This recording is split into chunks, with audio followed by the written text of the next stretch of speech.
चलिए स्टार्ट करते हैं इलेक्ट्रिक पोटेंशियल का लेक्चर नंबर 17। 16 लेक्चर हो चुके थे। अभी हम लोग आखिरी टॉपिक हम लोग पढ़ने वाले हैं। कौन सा?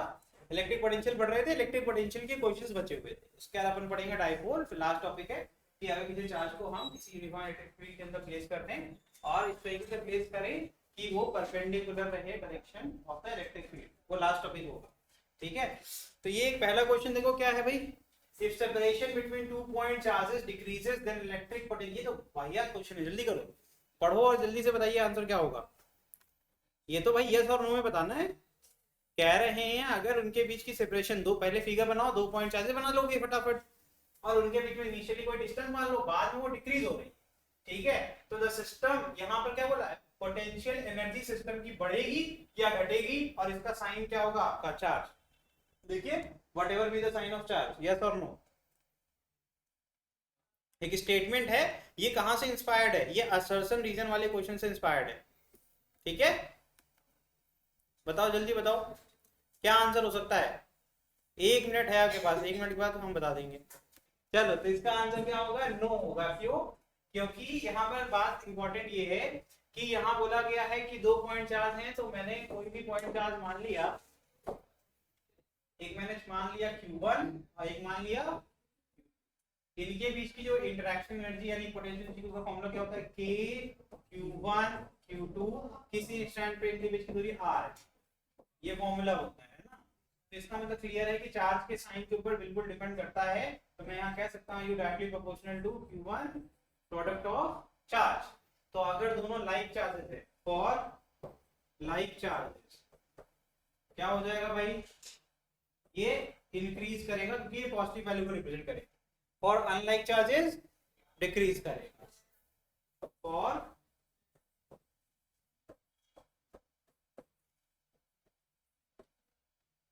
Q डिक्रीजेस, फिर भी समझा देते हैं। Q1 पॉजिटिव है, Q2 नेगेटिव है, तो प्लस इंटू माइनस माइनस, पूरी वैल्यू नेगेटिव, नेगेटिव वैल्यू छोटी बन जाती है ना। तो क्या हो जाएगा, U नेगेटिव हो गया, इसका मतलब डिक्रीज करना। ठीक है, नेक्स्ट क्वेश्चन करें, ये तो बहुत ही आसान था। ऐसे क्वेश्चन असोसिएशन रीजन से बनता है, ऐसे स्टेटमेंट दिया रहेगा और उसका एक्सप्लेनेशन दिया रहेगा। तो मैंने क्या दिया तुमको, एक स्टेटमेंट था, मैंने तुम्हें एक्सप्लेनेशन दिया, समझ में आया।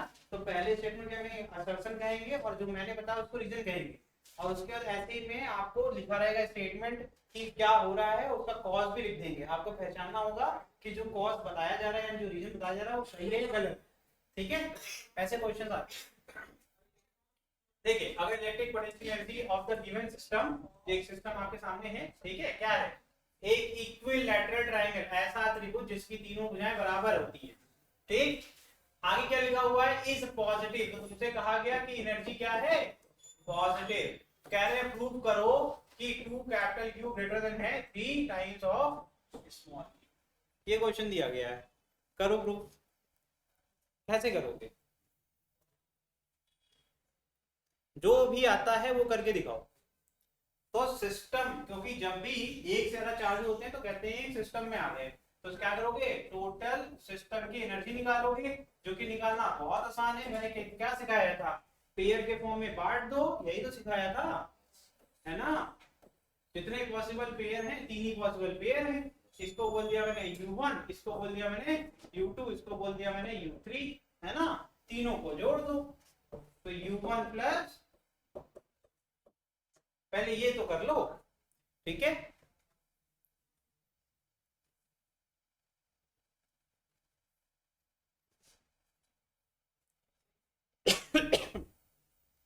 ये जो मैं करने जा रहा हूं, देखना कितना आसान क्वेश्चन बना दूंगा बाय यूजिंग बेसिक मैथमेटिक्स।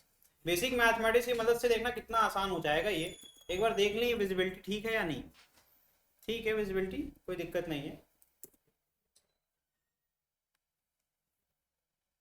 मैं करके दिखाऊं, आप करोगे। क्या करना है, कुछ नहीं करना है, एक ही फॉर्मूला होता है सर। आपने ही सिखाया है कि दो चार्ज हैं, एक Q1 है, शायद ध्यान से देखिए, एक Q2 है, इनके बीच की दूरी कितनी है, अगर R है सर, तो फॉर्मूला बहुत सिंपल होता है, K Q1 Q2 अपॉन, ये तो करना आ गया ना अपने को। तो देखो यहाँ पर एक Q है और एक 2Q है, ये लिख के दिखाओ, U1 का फॉर्मूला क्या होगा, यहाँ से सीख को, यहाँ से देखो Q1 क्या हो जाएगा कैपिटल Q, और Q2 क्या हो जाएगा 2Q। और नीचे क्या जाएगा r की जगह ये दूरी आ जाएगी, कितनी दूरी है a है ना, तो लिखो, डर क्यों रही हो, गलत हो जाएगा तो हम है ना क्या करना। तो u1 क्या हो जाएगा k capital Q into twice of capital Q divided by a plus, अब सारे लिख के दिखाओ, u2 ऐसे ही लिखो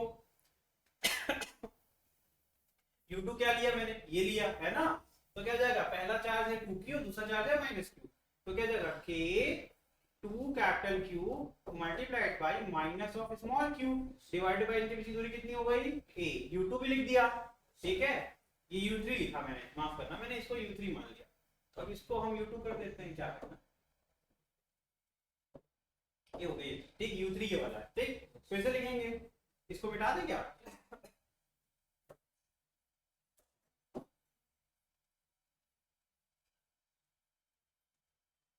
क्या करना था, ऊपर लिखा हुआ है, प्रूफ करना था twice of capital Q is greater than thrice of small q, proof हो जाएगा, बहुत आसान है। देखो कि फिर से क्या आ जाएगा, capital Q into minus of Q upon के बीच की दूरी कितनी है, इतना कर लोगे, कर लिया, जरा देखो जो कॉमन है उसको बाहर निकालो, k कॉमन है, q कॉमन है और a कॉमन है, बचेगा क्या यहाँ 2, यहाँ क्या बचेगा minus of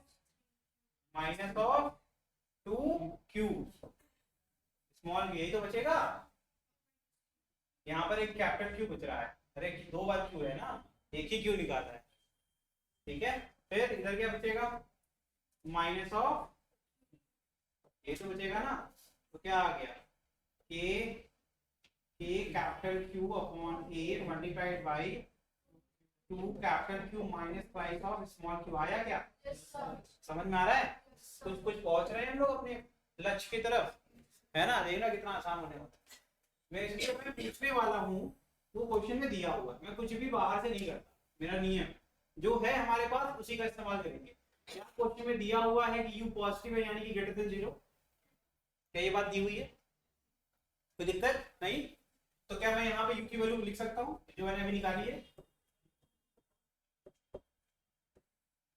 twice of capital Q minus of thrice of, क्या मैं ये लिख सकता हूँ, क्या मैंने ये इक्वालिटी सॉल्व करना सिखाया है, बेसिक मैथ में सिखाया है, जिसने नहीं करा है उसके लिए बता देता हूँ।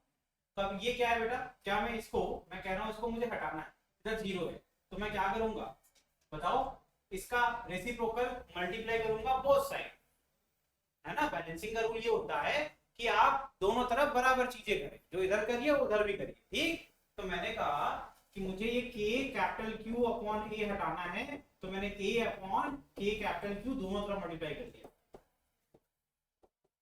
क्या मैं ये कर सकता हूं, greater than 0 into a upon k capital, 0 से कुछ भी मल्टीप्लाई करेंगे उससे कोई मतलब है क्या, लेकिन यहाँ तो काम हो गया हमारा, कोई दिक्कत, बचेगा क्या, twice of capital Q minus price of small q is greater than, ठीक है क्या, अब तो फॉर्मेलिटी बच गई क्योंकि प्रूफ होने वाला है, अब मुझे ये थ्राइस ऑफ स्मॉल q इधर ना होकर के इधर चाहिए था, मैं कहूंगा दोनों तरफ ऐड कर देते हैं, अगर मैं माइनस है और मैं ऐड करूंगा तो माइनस प्लस कट जाएगा, लेकिन 0 में कुछ भी ऐड करेंगे उधर आ जाएगा, नहीं आ जाएगा, तो क्या आएगा 2 capital Q minus 3 small q plus 3 small q greater than 0 plus 3, क्या इधर कट जाएगा, बचेगा क्या,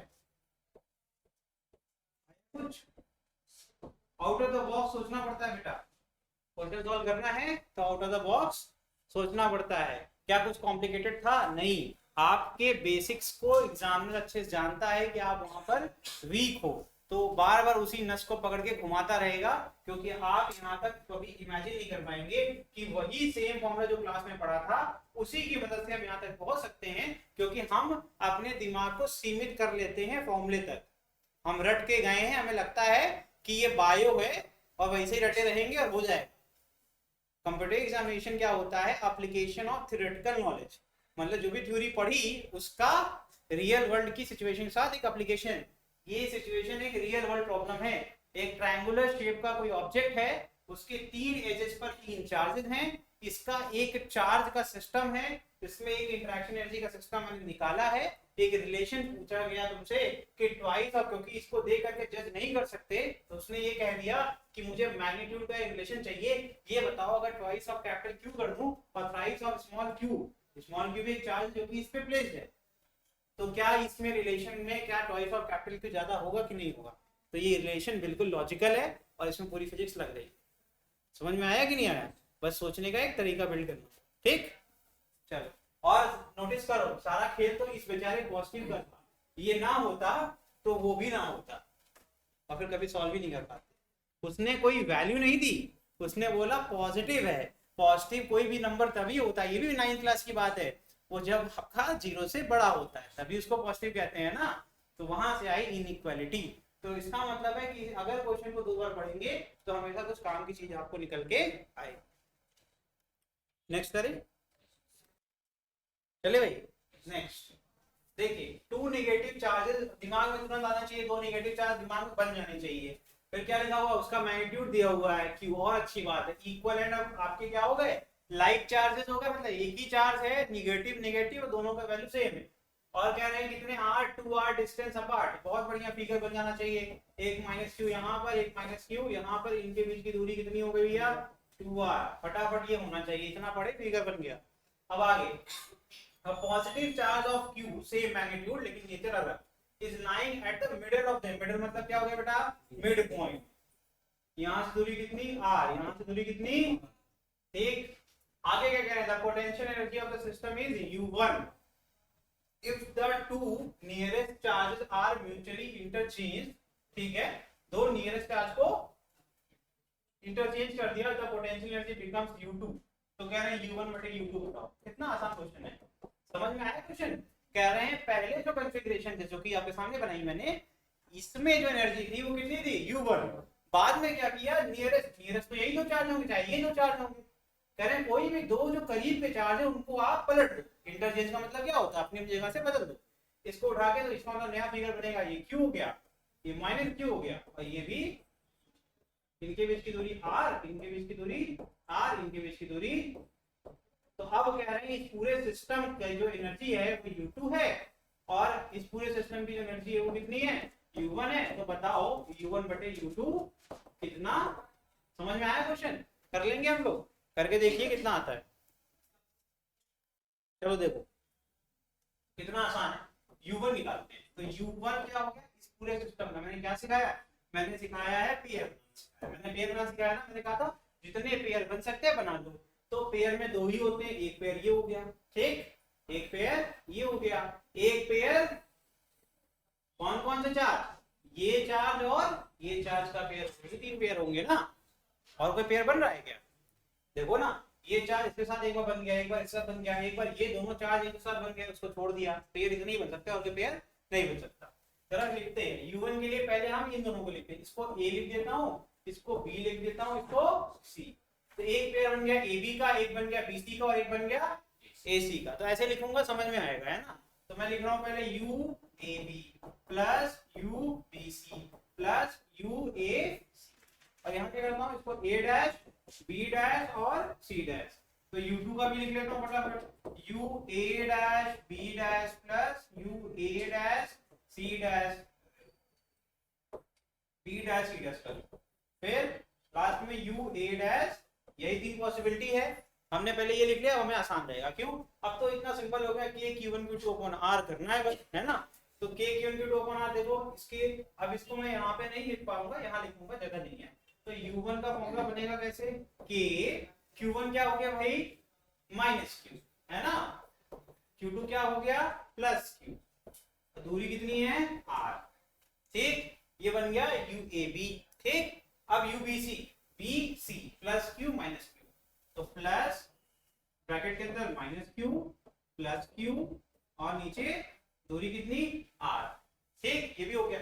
अब ac माइनस q और दूरी r प्लस r कितनी हो गई 2r। तो क्या आ जाएगा, ये प्लस में k q into q upon, अब देखो यहाँ q लिख दिया क्योंकि माइनस इंटू माइनस क्या होता है, प्लस होता है ना। और नीचे क्या आ जाएगा 2r, है ना। चल इतना ही है ना इसमें। अब u2 भी लिख देता हूँ, फिर सॉल्व करेंगे एक साथ। k क्या आ जाएगा बताओ, यहाँ क्या है q फिर माइनस क्यू अपॉन आर, फिर से k minus q into minus q upon r. अरे यार हमें ये लग रहा है कि तुम लोग भूल जाओगे और सोचो गलत लिखा है, इसको माइनस में ही लिख देते हैं ब्रैकेट वाला, हम सोचे थे जगह कम है, जगह की तरह ना। रुको अच्छा थोड़ा रुक जाते हैं, अच्छे से रखते हैं।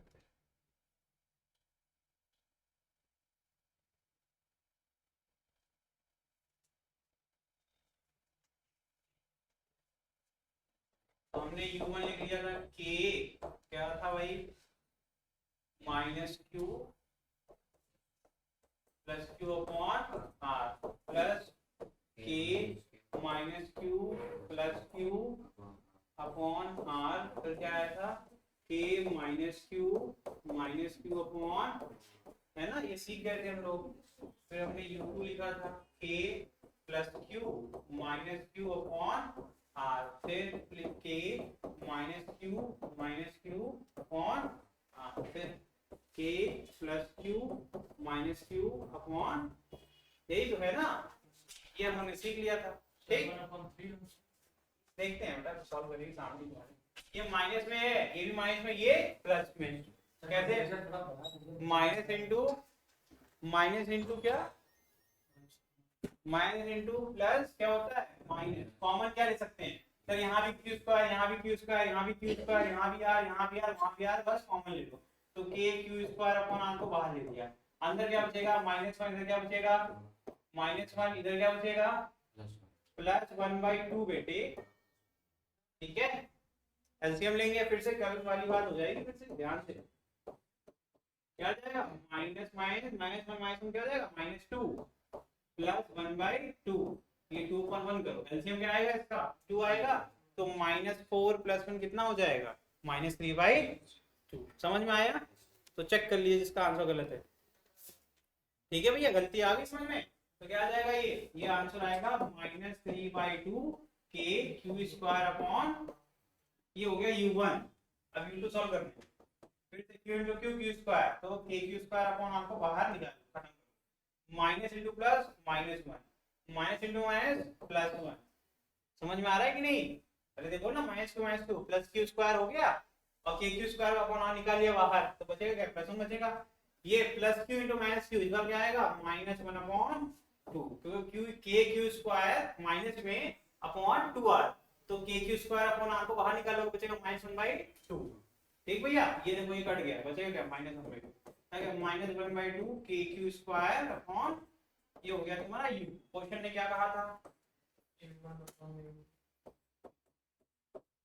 ये -3/2 k q square upon r divide by -1/2 k q square upon, यही तो है ना बच्चे, तो माइनस को माइनस से काट दो, k क्यू स्क्वायर से काट दो, और 2 को बचेगा क्या 3/1।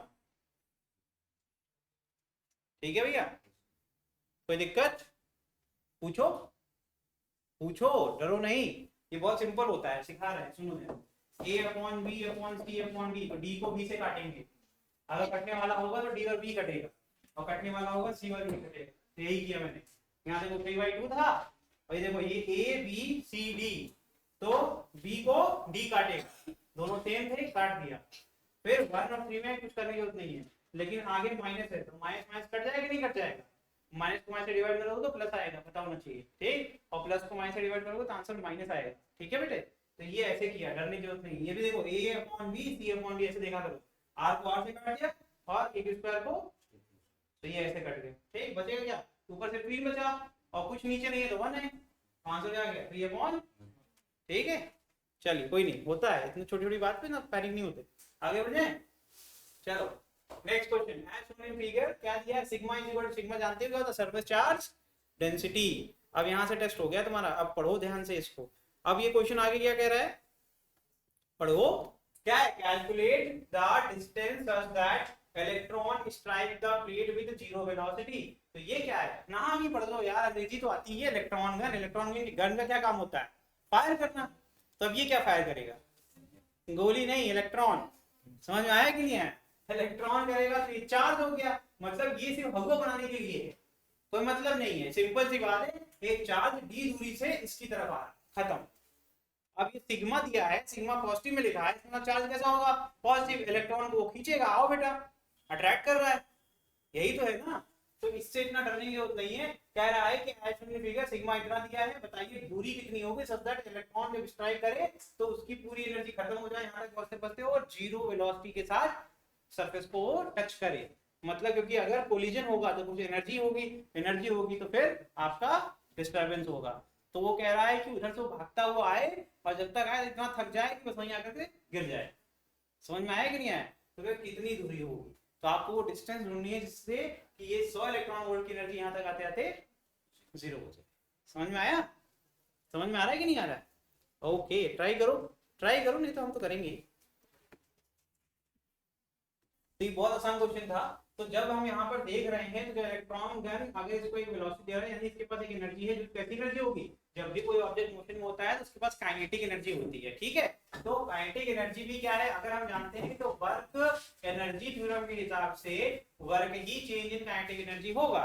अब तुम क्या कहोगे, सुनो ध्यान से, वर्क काइनेटिक एनर्जी थ्योरम के हिसाब से work done is equal to change in kinetic energy. तो मैं दिखाता हूं, जब ये स्टार्ट करेगा तो इसके पास 100 इलेक्ट्रॉन वोल्ट की एनर्जी है और जब ये खत्म करेगा तो इसके पास जीरो काइनेटिक एनर्जी है। यहाँ पर E के फाइनल इज इक्वल टू क्या है, जीरो। तो चेंज तो बिल्कुल सही बात है, तो मैं लिख सकता हूँ work is equal to, because change में एक जीरो है ना, वो क्या हो जाएगा काइनेटिक एनर्जी के बराबर। और वर्क का फॉर्मूला क्या होता है, वर्क का फॉर्मूला बहुत सिंपल होता है, work is equal to kinetic energy is equal to force into displacement. What is displacement, जितना मोशन कर रहा है, मोशन कितना कर रहा है, मान लिया हमने डी दूरी पर रखा हुआ है। फोर्स क्या होगा, जो चार्ज के ऊपर बल लग रहा है उसकी वैल्यू कितनी होगी, मैग्नीट्यूड की बात हो रही है, चार्ज गुणे इलेक्ट्रिक फील्ड। समझ में आया? किसी भी प्लेट के कारण जो इलेक्ट्रिक फील्ड होती है, electric field due to plate क्या होती है भैया, मैग्नीट्यूड की बात कर रहे हैं, सिग्मा अपॉन एप्सिलॉन नॉट। ठीक, हमने यहाँ पे लिख दिया इलेक्ट्रिक फील्ड गुणे दूरी कितनी है डी, और इसकी वैल्यू कितनी है काइनेटिक एनर्जी जो कि गिवन है, ठीक है। तो अगर डी का फॉर्मूला बनाएंगे तो क्या बन जाएगा बच्चे, सब क्रॉस मल्टीप्लाई कर दो, ई के divided by magnitude of charge गुणे क्या इलेक्ट्रिक फील्ड की value sigma upon epsilon not. Epsilon कहां जाएगा ऊपर, ये हो गया तुम्हारा फॉर्मूला बन गया। अब वैल्यू पुट करो सारी और सॉल्व कर डालो। तो इसकी वैल्यू सारी पुट करके अपन सब सॉल्व करेंगे तो हम लोग को जो वैल्यू मिलेगी वो कितनी मिलेगी, आप कर लोगे कि नहीं कर लोगे? ये 100 है, इलेक्ट्रॉन वोल्ट है, इलेक्ट्रॉन तो ऐसे ही कट जाएगा, ठीक है। एप्सिलॉन नॉट की वैल्यू पुट कर दोगे, सिग्मा की वैल्यू कहां क्वेश्चन में दी हुई है, जब आप सॉल्व करेंगे आपका आंसर आएगा 4.4 इनटू, मैं क्यों नहीं कर रहा हूं क्योंकि कैलकुलेशन आप नहीं करेंगे कभी तो कभी सीख नहीं पाएंगे, कॉपी पेस्ट करते रहेंगे। घर पे जाइए और सॉल्व करिए, फिर आइए फिर पूछिए, ठीक है। कितनी आएगी इसकी मीटर में आनी चाहिए, इसमें आनी चाहिए मीटर।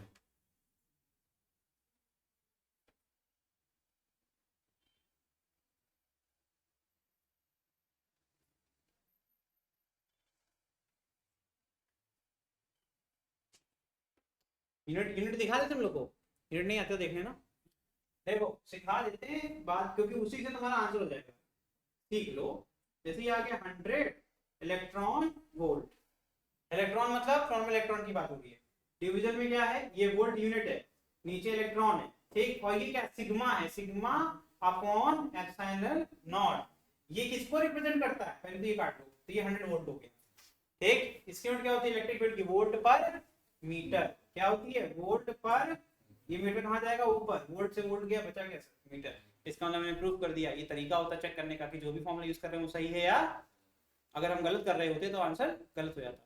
इतना सिंपल कैलकुलेशन हो गया। इसका मतलब बचा क्या, अगर मैं इसको आगे करके दिखा दूं तो ये आ गया 100 इनटू, ये तो यूनिट तो आपकी लिख दो, 100 से कोई मतलब नहीं, ठीक है, मतलब मीटर से कोई मतलब नहीं। यहाँ सिग्मा, सिग्मा की वैल्यू कितनी है ऊपर देख, हो जाएगा एप्सिलॉन नॉट, कितनी वैल्यू है। तो अगर तू नेचर लेकर के चलेगा तो ऑटोमेटिकली माइनस साइन आ जाएगा कि नहीं आ जाएगा, बैलेंस होगा कि नहीं होगा।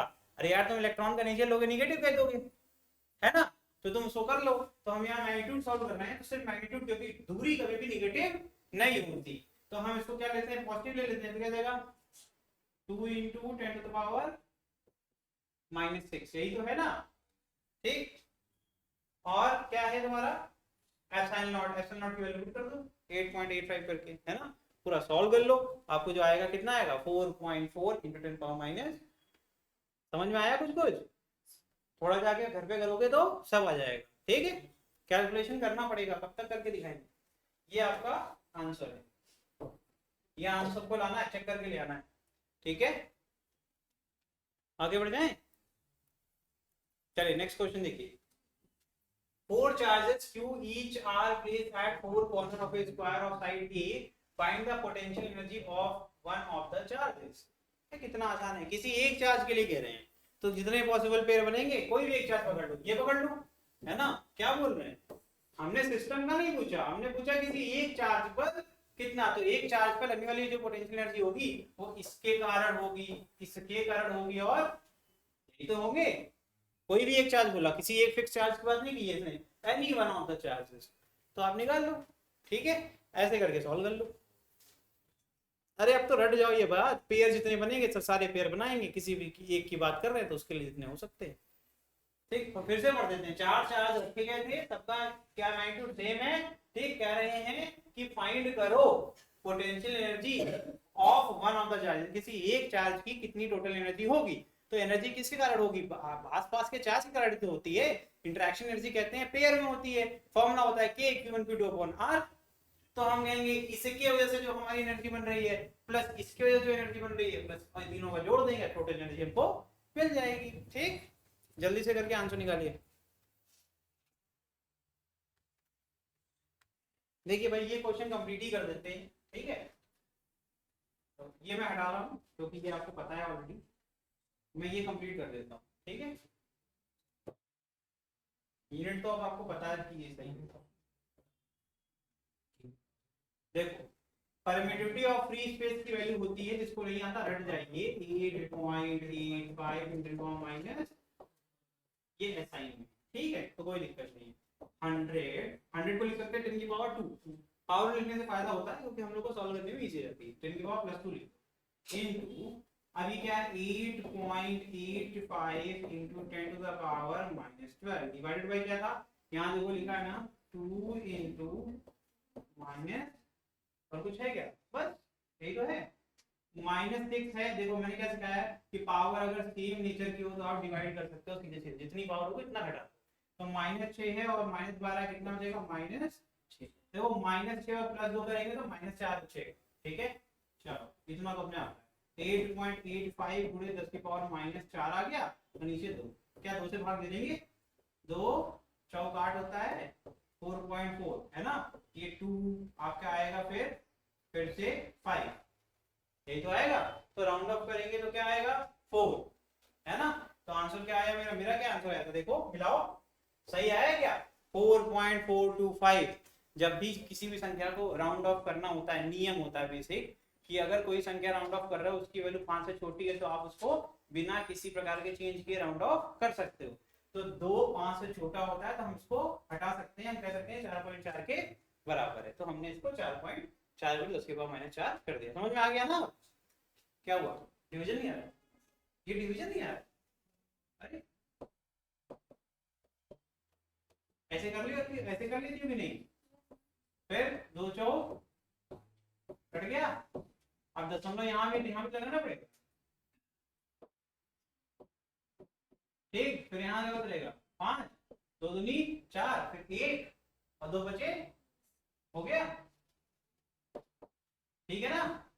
बस अब आपको 4.425 में मैंने बोला अगर राउंड ऑफ करने मतलब क्या है कि 3 दशमलव प्लेसेस पे अगर कोई संख्या है उसको 1 दशमलव प्लेस पे रखना है, तो इसके बाद की संख्या को देखो, अगर ये 5 से छोटी है, अगर ये 5 से छोटी है तो आप इसको नॉर्मली हटा सकते हो और आंसर आपका 4.4 आ जाएगा। अगर 5 से बड़ी होती तो ये 4.5 आंसर होता है। जैसे मान लो कोई संख्या लिखी हुई है 4.45 मानो 6.5 लिखी है, अगर मुझे 6 को हटाना है, मुझे सिर्फ 1 दशमलव प्लेस पे चाहिए, तो मुझे क्या लिखना पड़ता 4. इसको हमें 1 से बढ़ाना पड़ता, 1 से बढ़ाना पड़ता। समझ में आया कि नहीं आया, ये होता। आगे बढ़ते हैं, चलिए अभी कर लिया होगा अब तक, है ना, बाकी लोगों ने ये कर लिया होगा। क्या हो जाएगा u at q, और एक जो लिख रहा हूँ ताकि हम पहचान सके हम किसको सॉल्व कर रहे हैं। हमने कहा a पर रखा जो चार्ज है उसको सॉल्व कर रहे हैं, उस पर लगने वाला जो टोटल एनर्जी होगा वो क्या हो जाएगा पेयर बनाओ यू ए बी, ए और बी है ना, plus u a d, a d plus u a, यही तो होगा ना भैया, है ना। बस इतना कर दो, आंसर फिर से वही तरीका है, के Q1। अब सब जगह चार सेम है तो आप बंद करके लिख सकते हैं, सब पॉजिटिव ही तो रहेंगे। क्या हो गया दूरी, इनकी भी दूरी कितनी है a, इनके बीच की दूरी की जगह k q into Q upon दूरी आज सिखाई थी ना, क्या है चतुर्भुज जिसकी सारी भुजाएं बराबर, स्क्वायर, स्क्वायर कहते हैं ना। क्या हो जाएगा डिस्टेंस इनके बीच का, कितना आसान था, a था तो √2a, अब तो याद हो जानी चाहिए, पिछली बार करवाया था। तो क्या आ जाएगा √2a, ये बाहर रहता है रूट के, है ना, फिर plus k q into Q, दूरी कितनी है a, जो कॉमन है सो कॉमन ले लो, k q square upon a को बाहर ले लिया, अंदर बचेगा 1 प्लस 1 अपॉन √2 प्लस 1, 1 प्लस 1 क्या हो जाएगा 2, तो 2 प्लस √2, ये मैंने क्या कर दिया बताओ, हमने रेशनलाइज करने की उसकी एलसीएम ली, एलसीएम लिया कि रेशनलाइज किया, हाँ डिसाइड कर लो पहले।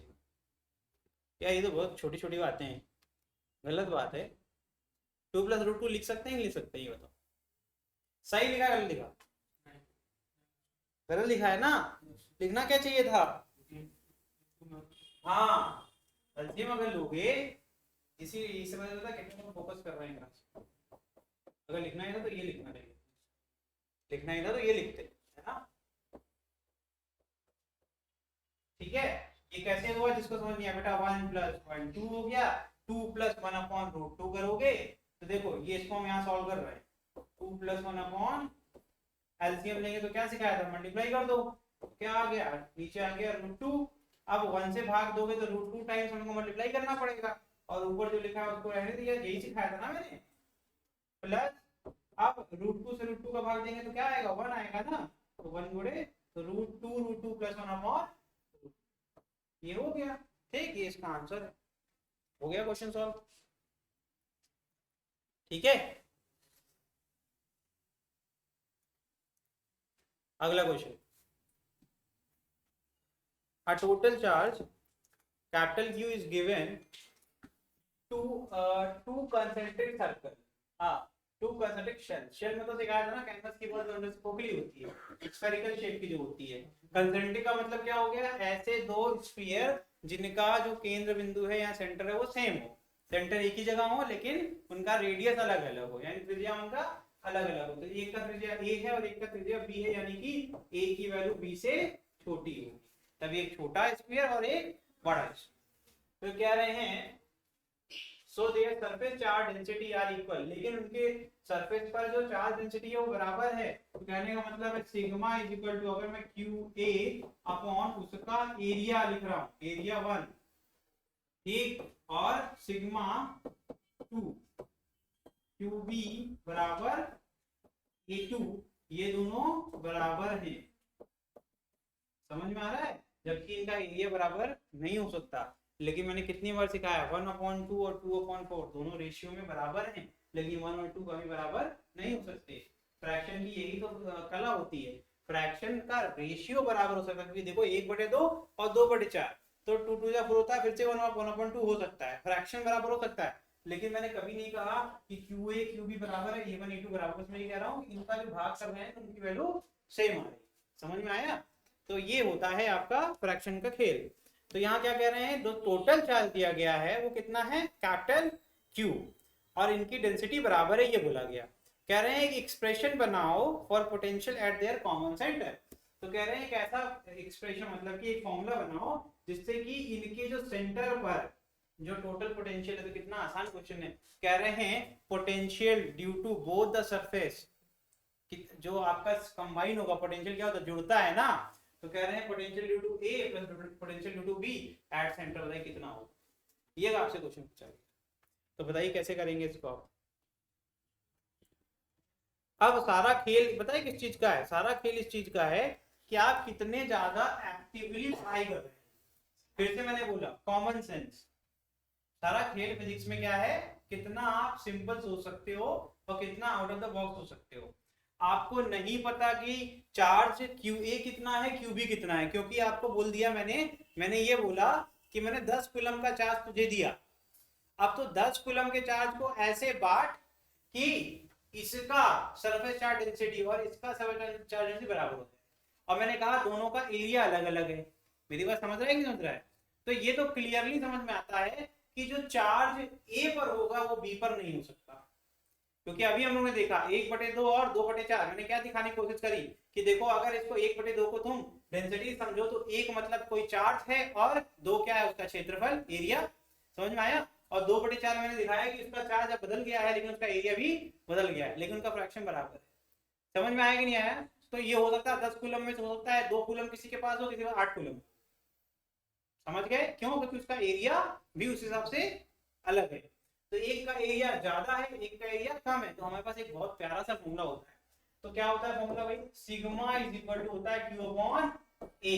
तो मैं अगर चार्ज चाहूं तो मैं चार्ज निकाल सकता हूं सिग्मा गुणे एरिया ऑफ स्फीयर A। तो एरिया क्या होता है भैया स्फीयर का 4 पाई r स्क्वायर। समझ में आया? तो ये हो जाएगा 4 पाई इंटू रेडियस कितना है a स्क्वायर। ये हो गया इक्वेशन नंबर। और QB क्या हो जाएगा? सिग्मा तो सेम है इंटू क्या हो जाएगा 4 पाई। तो जिसने अच्छे से कंसेप्ट पढ़ा है, बात तो बहुत छोटी सी, एक टॉपिक पढ़ाया था कंटिन्यूअस चार्ज डिस्ट्रीब्यूशन, वहीं से वो कंसेप्ट यूज किया। बिना इसके कभी भी आप एनर्जी निकाल सकते हो? पोटेंशियल एनर्जी नहीं निकाल सकते ना। समझ में आ रहा है कि नहीं आ रहा है? और आपसे पोटेंशियल एनर्जी नहीं बोला गया, आपसे बोला गया पोटेंशियल बताओ। पोटेंशियल V होता है, पोटेंशियल एनर्जी U होता है। पोटेंशियल और पोटेंशियल एनर्जी मतलब ये होता है कि उसके फॉर्मूले में KQ अपॉन R लेते हैं, उसमें KQ1 Q2 अपॉन R लेते हैं। समझ में आ रहा है? अभी तो करा हम लोग ने, और क्वेश्चन में क्लियरली मेंशन्ड है पोटेंशियल बताना है यार, V बताना है। तो इसका मतलब है कि एट V सेंटर मैं लिखूंगा potential due to A plus potential due to. समझ में आया कि नहीं आया? अब करके बता दो, आंसर आ जाएगा। तो कर लोगे या नहीं कर पाओगे?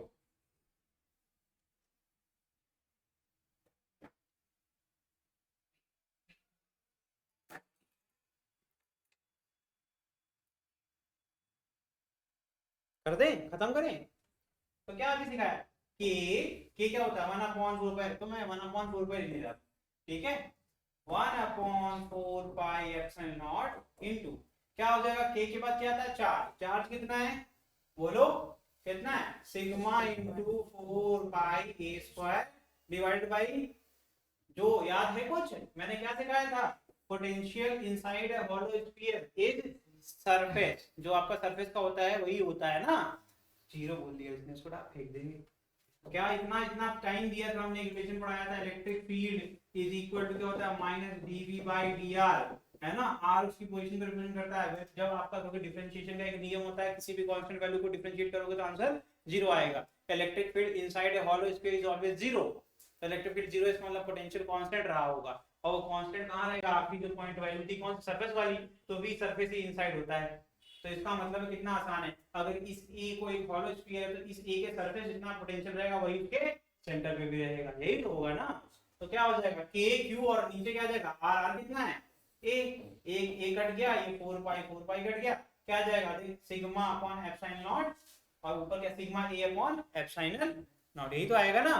तो ये मैंने वी लिख दिया, अब आगे इसके लिखूंगा प्लस फिर से 1/4 पाई एप्सिलॉन नॉट क्या आ जाएगा sigma into 4 pi b square divide by, फिर से इसके सरफेस के हिसाब से होगा, इसके अंदर आ रहे हैं तो सीधे नीचे, है ना। लिखो, समझ में आ गया हो तो लिख डालो सब। ठीक, तो ये हो गया b से b गया, 4 पाई से 4 पाई गया, तो sigma b upon epsilon naught. तो फॉर्मूला कैसा दिख रहा है? b centre is equal to sigma a upon epsilon naught plus sigma b upon, बाहर कॉमन ले लो तो क्या जाएगा सिग्मा अपॉन एप्सिलॉन नॉट जाएगा a प्लस, गलत किया हो तो बताओ, कुछ कहीं कुछ गलत किया हो तो बताना।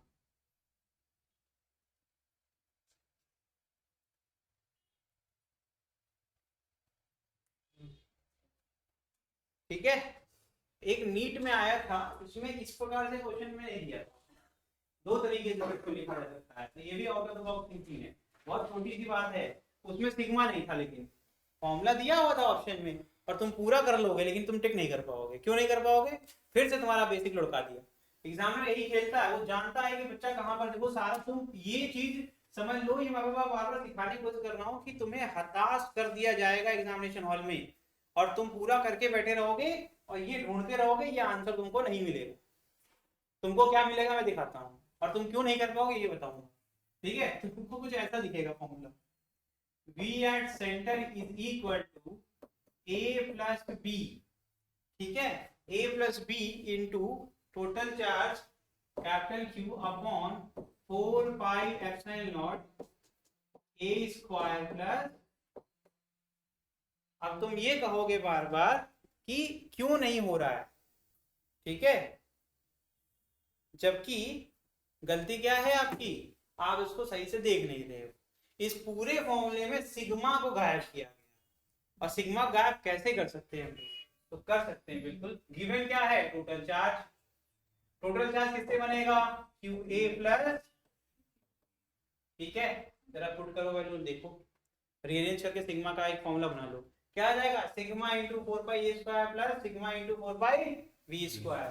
देखो ना, कॉमन जो ले सकते हो निकाल लो, a square plus b square into 4 pi, cross multiply करके खेल जाओ, मिल जाएगा कि नहीं मिल जाएगा? उठा के वैल्यू पुट कर दो, you will get the answer. A plus b पहले से था, बस सिग्मा से हमने क्या यूज करा, तो मैं इसको लिख दूं क्या पूरा? अच्छा मुझे एक स्लाइड चाहिए होगी, रुक जाओ। तो ये सब क्वेश्चन क्यों करवाते हैं? इसीलिए करवाते हैं ताकि आपकी खोपड़ी थोड़ी सी खुल जाए। ठीक है, तो क्या हो जाएगा? तो Q is equal to sigma into 4 pi a square plus sigma into 4 pi, ठीक है भैया, कॉमन ले लो जो ले सकते हो। क्या जाएगा? सिग्मा इंटू 4 पाई कॉमन ले लिया, बचेगा a square plus, cross multiply कर दो, sigma is equal to Q upon 4 pi a square plus, अब जो तुमने निकाला हुआ था, तुमने कुछ भी गलत नहीं किया, तुमने एकदम सही किया, ए प्लस ये तुमने निकाला है ना, बस तुमको उठा करके वैल्यू क्या आ जाएगा, ये Q upon 4 pi epsilon naught a square plus b square, और ऊपर क्या आएगा, यही तो दिया रहेगा तुमको, और ये तुमको नीट में रहेगा, और तुम सोचोगे ऑप्शन देख करके ये क्वेश्चन में जिंदगी में नहीं कर पाऊंगा। यही सोचते हैं, क्वेश्चन ऐसा दिखाएंगे हुआ बना करके कि बहुत भयंकर है, बहुत भयंकर है, क्योंकि आप इसकी देखो, इंसान की सबसे बुरी फितरत क्या होती है, हम जो देखते हैं वही मानते हैं। हम जो देखते हैं, हम तुमको एक बताते हैं, मेडिकल साइंस में जाने वाले हो, सुनो ध्यान से। एक मेरा वेंडर है, उसके भाई कैंसर है 4th स्टेज का, तो उसको ब्लड खत्म हो गया था, तो मैंने भी ब्लड डोनेट किया वैसे, तो और भी उसने ब्लड चढ़वा दिया। कैंसर क्या कर रहा है भाई, ब्लड सेल्स को खत्म कर रहा है ना, अब वो एकदम हालत खराब, 3 यूनिट ब्लड चढ़ाने के बाद वो अच्छा हो गया, मतलब अकॉर्डिंग टू हिम, कि अब वो उठ जा रहे हैं, बैठ जा रहे हैं, है ना। लेकिन तुम मुझे ये बताओ, एज ए डॉक्टर तुम क्या कहोगे? क्या कहोगे कि ही इज नॉट वेल, ये तो कहोगे। वो क्या कह रहा है? डॉक्टर ही खड़ा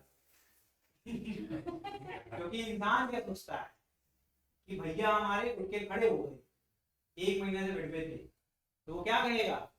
ठीक हो गए। कह रहा हमसे कि सर 1 यूनिट और मिल जाता तो फिट हो जाता। तुम समझो सिस्टम। तो इंसान की बीमारी सबके साथ है, हमारे साथ भी होगी, आपके साथ भी होगी। तो पेपर आंखों का धोखा है, इसको देख करके जज करो क्वेश्चन को, तो कभी ऑप्शन देख करके कभी भी क्वेश्चन को जज मत करो। क्वेश्चन को सिर्फ समझ के ही कर सकते हैं, और कोई ऑप्शन नहीं है। हर क्वेश्चन में घुसने की आदत होनी चाहिए कि हम क्वेश्चन को देख करके जज नहीं करेंगे, उसकी फेस वैल्यू पे नहीं जाएंगे, हम क्वेश्चन को अप्रोच करेंगे, अगर हो गया तो ठीक है, नहीं तो नेक्स्ट क्वेश्चन। न्यूट्रल इमोशन जब होगा तभी आप क्वेश्चन क्रैक कर पाओगे। अगर आप हर क्वेश्चन को सोचोगे कि हम ये कर लेंगे, तो कुछ क्वेश्चन में ये भी होता है, देख के एक्साइटेड हो गए फिर चले आए, ये भी एक बीमारी है, बहुत खुश हो गए, अरे ये तो कर लेंगे, और वही गलत करके आते हैं। तो फोकस, मतलब मेरा कहने का मतलब है कि ना एक्साइटेड होंगे और ना डिमोटिवेट होंगे। एक ही काम है, क्वेश्चन देखा, क्वेश्चन 2 बार पढ़ा, डेटा निकाला, सॉल्व करने की कोशिश करी, हो गया, नेक्स्ट, नहीं हुआ तो भी कोई बात नहीं, नेक्स्ट करेंगे। क्योंकि ये जब तक इमोशनलेस नहीं होगे तब तक पेपर क्रैक नहीं कर पाओगे। तुम्हें अगर 45 में से 42 करने हैं तो इमोशन की जगह बिल्कुल नहीं है, क्योंकि तुम्हें हर बार उसी एनर्जी के साथ हर क्वेश्चन को करना पड़ेगा। अगर तुम एक्साइटेड हो गए तो भी नहीं कर पाओगे, और अगर तुम बहुत डिमोटिवेट हो गए तब तो पेपर ही खत्म हो गया। समझ में आया कि नहीं आया? और ये भी तुम सोचो, तुम लोग सोचते नहीं हो, सोचना चाहिए तुम्हें डेली कि तुम्हें वही सेम एनर्जी जो क्वेश्चन नंबर 1 पे थी वही 180 तक जाना है। अगर आप ये अपने अंदर नहीं डालोगे कि आप एक डॉक्टर बनने वाले हो जो कि पेशेंट को उसकी बीमारी के हिसाब से ट्रीट करेगा, ना कि उसकी हालत के हिसाब से, तो वो मेंटल एबिलिटी आपके अंदर होनी चाहिए, तभी तो आप लायक बनोगे डॉक्टर बनने के। तो पेपर इसीलिए इतना लंबा बनाया जाता ताकि जो बहुत एक्साइटेड होंगे, उछल रहे हैं, अधगर जो होता है ना, आधा ज्ञान होता है उछल लगते हैं, अधगर गगरी चल कर जाएगी कहते हैं ना, तो उसमें आधा पानी भरा रहता है, जब चलोगे लेकर के पानी क्यों चलेगा, और भर दोगे तो नहीं होगा, तो वो भारी हो जाएगी, डेंसिटी बढ़ जाएगी, इसका ये साइंस है। डेंसिटी बढ़ जाएगी तो वॉल्यूम क्या होगा आपका, स्टेबल हो जाएगा, और तब वो अगर चलोगे वॉक करोगे उसको लेकर के तो पानी नहीं छलकेगा। लेकिन आधी अगर रहेगी आपकी तो वो पानी पक्का गिरेगा उसमें से। समझ में आ रहा है कि नहीं आ रहा है? तो वो बच्चे कभी सिलेक्ट नहीं होते हैं जो कि ऊपर से पढ़ करके हर क्वेश्चन को अरे ट्रिक से कर लेंगे, हमारा पूरा खर्रा बना हुआ नहीं। समझ में आ रहा है कि नहीं आ रहा है? तो अब क्योंकि पेपर आसान हो रहा है, ये अच्छी न्यूज नहीं कह सकते कभी, ये हमेशा एक बैड न्यूज है। क्यों? कट ऑफ ऊपर भागता जाएगा, क्योंकि मैक्सिमम लोग 500 के आसपास आ जाएंगे, तो एक प्रॉब्लम है, ये अच्छी बात नहीं है। पेपर जब डिफिकल्ट होता है तो कट ऑफ नीचे रहता है, और तब जो मेहनत करने वाले बच्चे हैं उनका हमेशा बेनिफिट होता है, क्योंकि जो ऊपर वाले होते हैं छट जाते हैं। समझ में आया कि नहीं आया? तो हम लोग को बहुत ज्यादा प्रिसाइज रहने की जरूरत है। बताओ ना, आप समझो सेलेक्ट होने के लिए 37 मिनिमम क्वेश्चन चाहिए आपको फिजिक्स में, कितने क्वेश्चन है तुम्हारे पास? 8 क्वेश्चन ही तो हैं, और ये तब होगा जब तुम 41 क्वेश्चन केमिस्ट्री में कर रहे हो और 84 क्वेश्चन जब तुम बायो में कर रहे हो। तो तुम अगर यहाँ कम कर रहे हो तो तुम बायो में सिर्फ 6 क्वेश्चन छोड़ सकते हो, और तुम केमिस्ट्री में तो 4 ही क्वेश्चन है। तो आपको ये भी देखना है कि जो आज की स्थिति है, अगर क्वेश्चन इजी आता है तो हम एक्साइटेड नहीं हो सकते, बल्कि और ज्यादा तैयार होना चाहिए कि इजी वाले सब कर रहे होंगे, 20 लाख लोग बैठे हैं तो 20 लाख लोग उसके ऊपर टूटे होंगे, आपको बड़ा एनर्जी बचानी है टफ वाले के लिए, और आपको वो क्वेश्चन ढूंढने चाहिए एग्जाम में जो क्वेश्चन मैक्सिमम छोड़ देंगे, तभी सिलेक्ट हो गए। ये होती है आपको, समझ में आया? और हमेशा ये सब सोचना पड़ता है। अगर आप सोच रहे हो तैयारी कर रहे हो आप क्या ही कर सकते हो, आपको जो पढ़ना है तो नहीं, आपको ये अपनी एक साइकोलॉजी बिल्ड करनी होगी, पेपर के लिए एटीट्यूड भी बिल्ड करना होगा, और अपना टाइम मैनेजमेंट भी बिल्ड करना होगा। ये साथ साथ में ही करना है, ये रोज ज्ञान देने वाली बातें नहीं है, ये करने वाली बातें हैं। तो बोलो कम करो ज्यादा, अपने एक्शन से अपना सिलेक्शन दिखाओ। कैसे? ज्यादा क्वेश्चन सॉल्व करो। हम आपको ज्ञान दे रहे हैं, आपको हमने इतना सिस्टम दे दिया, अब ऐसे क्वेश्चन ढूंढ करके जहां ये नॉलेज इस्तेमाल कर सको क्वेश्चन लगा के खत्म कर दो। सिंपल प्रोसेस रखो, बहुत लंबा चौड़ा नहीं, जितना पढ़ाया उतना पढ़ो, जितना पढ़ाया उतना पढ़ोगे तो ऑटोमेटिकली तुम्हारे साल के साथ साथ सिलेबस भी तो खत्म हो रहा है। चैप्टर तो हम एक बार पढ़ाएंगे ही ना, तो उस चैप्टर के साथ तुम्हारे क्वेश्चन लग गए तो काम खत्म। फिर क्या करना है? रिवाइज करना है। तो एक जब प्रोसेस अपना खुद का बन जाएगा तो सिलेक्शन होगा, ऐसे नहीं होगा। ये दिमाग में आता है कि सिलेक्शन नहीं होगा, तो ये सिर्फ इसलिए आता है क्योंकि आप इमोशनल हो, क्योंकि आप प्रैक्टिकल नहीं हो, क्योंकि आप डरते हो खुद की असलियत जानने में। हर वो आदमी डरता है जो आईना नहीं देखना चाहता, क्योंकि पता चल जाएगा कि हमको कुछ नहीं आता। इससे अच्छा डरते रहो, अरे हमसे हो ही नहीं पाता, हम कर ही नहीं सकते। एक अपने आप को सांत्वना देना छोड़ दो, और अपनी बुराई करने की हिम्मत रखो, खुद से अपनी बुराई करने की हिम्मत रखो कि हमें ये कमी है, हमको ये सुधार करना है। एक्सेप्टेंस का लेवल इंक्रीज करो, खुद ही सब कर लोगे, और खुद ही मुझसे डाउट पूछोगे, मुझे कहना भी नहीं पड़ेगा, आप खुद डाउट लेके आओगे सर ये क्वेश्चन नहीं हुआ। ठीक है? तो बस आप इस पे ध्यान दीजिए। आज के लिए इतना ही, अभी इसके बाद भी क्वेश्चन है, हम लोग तो करेंगे अगली क्लास में। ये 2 क्वेश्चन आपके ठीक है, इसके भी इसमें भी देखो एक इनफाइनाइट वाला कंसेप्ट है। ठीक है? वैसे ये क्वेश्चन आपका ये बेसिक मैथ से होगा, जिसमें बाइनोमियल के केस आएंगे। ठीक है? इनफाइनाइट है ना, तो एक पैटर्न बन रहा है इसके अंदर। ठीक, और ये यूनिफॉर्म मैग्नेटिक फील्ड के अंदर हमने प्लेस कर दिया। तो अभी आपको सिखाया है कि इलेक्ट्रिक फील्ड, आपने मैग्नेटिक बोल दिया क्या, इलेक्ट्रिक फील्ड।